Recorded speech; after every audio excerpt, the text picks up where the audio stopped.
کیا ہم جنت کے حقدار ہیں؟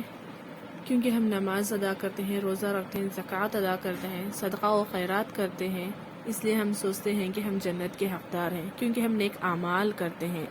لیکن صرف نیک اعمال کرنے سے جنت میں داخل نہیں ہو سکتے، نہ ہی جنت کے حقدار بن سکتے ہیں۔ اللہ کے نبی صلی اللہ علیہ وسلم نے فرمایا، امام مسلم کی حدیث ہے اور اس کے راوی ہیں ابو ہریرہ رضی اللہ عنہ، نبی صلی اللہ علیہ وسلم فرماتے ہیں کہ آپ میں سے کوئی یہ نہ سوچے کہ وہ نیک ہے اس لیے وہ جنت میں داخل ہوں گے۔ صحابہ تعجب سے کہنے لگے کہ ہمارے اچھے اعمال ہمیں جنت میں نہیں لے جا سکتے؟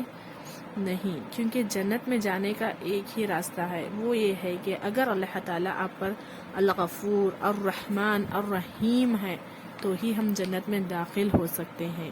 کیونکہ اللہ تعالیٰ کے غفور اور رحمان اور رحیم ہونے سے ہی ہم جنت میں جا سکتے ہیں۔ اگر اللہ تعالیٰ ہم پر الرحمن الرحیم الغفور نہیں ہوں گے تو ہم جہنم کے حقدار بنیں گے، کیونکہ ہمارے اعمال ایسے ہوں گے کہ ہمارے اعمال کی بنیاد پر ہم جنت میں نہیں جا سکتے۔ قیامت والے دن اللہ کے رحم سے ہی ہم جنت میں داخل ہو سکتے ہیں، اس لیے نبی صلی اللہ علیہ وسلم نے کثرت سے دعا مانگنے کو کہی ہے، اللہم حاسبنی حسابا یسیرا، اے اللہ ہمارے حساب میں آسانی فرما، اور آپ بھی یہ دعا کثرت سے مانگا کریں، آمین ثم